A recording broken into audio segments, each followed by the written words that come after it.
George Hallet. I was born in District 6, but grew up in a small fishing village called Hallet. I'm known as a humanist photographer because all my pictures, almost exclusively, are about people. And if there's a landscape, invariably there'll be human beings in it. Or it'll be a landscape that's been made by human beings.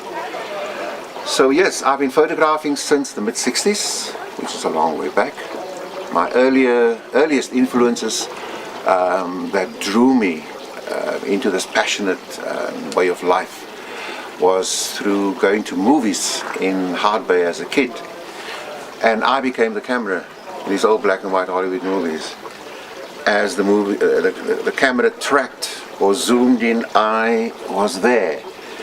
I was aware of the lighting because it could scare you if it was lit from below. I was aware of the music. It could scare you if it was gujum, gujum, and you knew something is coming that's evil or that's bad, or if it was happy and joyous and you would dance. So all the elements of the production of cinema became my interest. And where the other kids would talk about the actual storyline, the bad guy and the good guy, you know, and they would tell the story, I would always ask them, but you didn't see the way the camera photographed that. And they'll say to me, what, Dulgay, what do you mean? You didn't see that stuff. Also, I was sitting next to the projector. It was this old-fashioned projectors with a reel on top, the full reel on top and the empty reel at the bottom. And a friend of mine who went to school with me, it was his job to loop the film through the projector. And I used to watch that, and then as he switched it on, of course, then get involved with that. So I think it was natural for me, it was God-given that I was going to be a photographer the rest of my life. But I also just didn't do photography. I started teaching photography because of the passion I have for the image.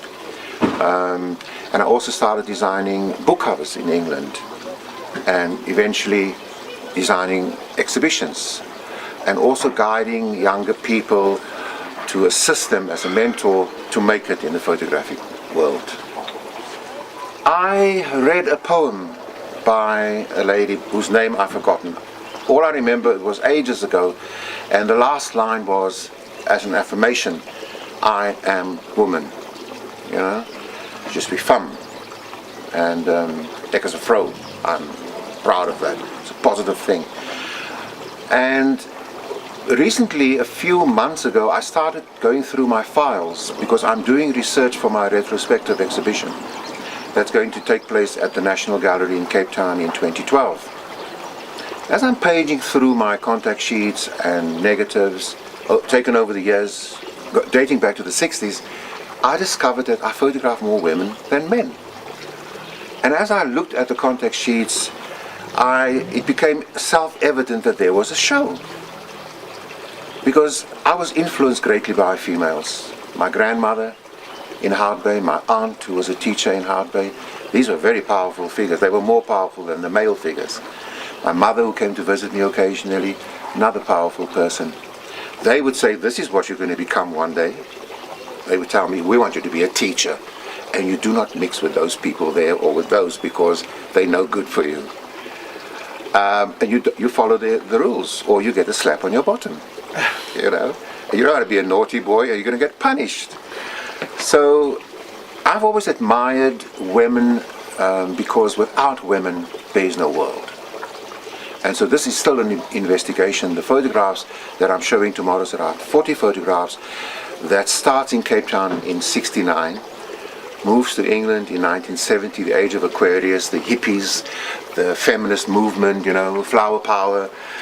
And then it goes to Amsterdam, to Paris, to the south of France, to the Netherlands, and then to North America, and back to South Africa, to '94 when Mandela becomes president, and showing how women have changed in South Africa since then. You know, I don't mind, to answer the first question, digital versus film and truth. I've just seen some pictures of a nude taken in the Namib Desert, I think it was. And and layers of colors were added to it and textures and stuff to make it look like a painting. Well, if that is your style of working, by all means. If you take documentary photograph, you certainly cannot do that, because you're trying to say, this is what I saw, this is the truth, especially if it's photographs concerning the abuse of women or the abuse of children, war, atrocities. You don't mess with that, you see. But I'm not a war photographer, and I'm not a nude photographer. I do a whole lot of things. I did one war just for the experience of it. It was in KZN, the ANC against Inkatha. And funny enough, it was like theatre to me coming out of Paris. It was theatre. I didn't see the fear in it. And people said to me after, they were pointing things at you. Knob kitties were flying your way. I wasn't aware of it. But to answer the question finally is, because I started in film, I actually enjoy developing the film. I enjoy printing, a hand print. The people that buy my prints, they pay an awful lot of money for a hand print. And if I do have digital prints made, I have a certain place where I give them an 8x10 black and white print, and I say, that is exactly what I want, A1, because the exhibition requires an A1 print or an AO print, which is huge. I cannot print those by hand, that size. I simply don't have the capacity to do it. So I manipulate prints in a way that if the clouds are too light in a picture, then I will give it more light to make the clouds have texture and detail and depth. If the foreground needs to be made darker, I can add a bit more light so that it goes a bit darker, you know. So I don't print a print straight, because part of the beauty of creating an image on black and white paper is that you have to manipulate the amount of light that falls, that comes through the negative and affects the paper. What people do with digital photography, I think, they go overboard and they spend days to make one image look great because it wasn't a great image in the first instance. If an image isn't good in the first instance, I don't think you can make it in the darkroom or on the computer. And I'm not being a purist, I just don't have the patience to go and fabricate something. I have a darkroom in my apartment. If I have guests, they can sleep in the living room. But my darkroom comes first. I like processing my films. I hang them up in my bathroom because it's dust-free, it's tiled. I print 8 big prints a day, because you don't rush through it, and every print has to be treated very carefully and has to be treated archivally with hypo illuminator. I hang it in my apartment, so I have space for 10 pictures, big pictures, and that's it. I once printed 20 and I thought, oh my god, where do I put the rest? So, and I'm not greedy, 10 a day is fine. And there's a lot of people that prefer my handprints to a digital print. They don't trust the ink, how long it's going to last.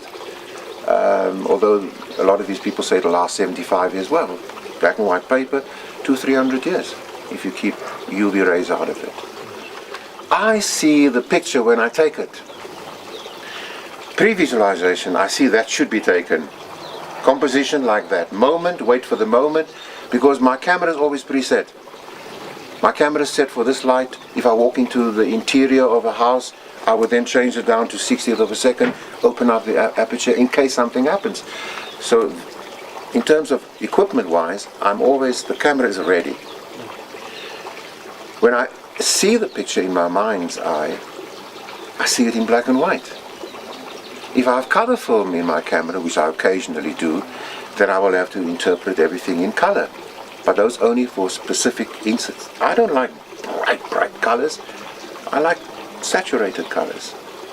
And sometimes a client asks me to photograph something in color, and I would say, well, I don't think it's going to work in color, but if you pay me $5,000, I'll do it for you in color. And that's the understanding of it. But pre-visualization in black and white means I see the black and white print on a two-dimensional surface in my mind. Life, if I had to live my life again, God, I am more... Thing is, you only get the maturity as you get older. The wisdom only comes with experience. So to live your life over, if you believe in reincarnation, you're still going to end up with a blank mind when you're born. So it's not an easy question to answer. If there are other things I would like to do if I come back, but I leave that to reincarnation. Depends who my parents will be and what they give me, the values that they instill in my childhood to make me want to achieve something great. But I think if I do come back, I would still like to be a creative person in whichever artistic field that would be.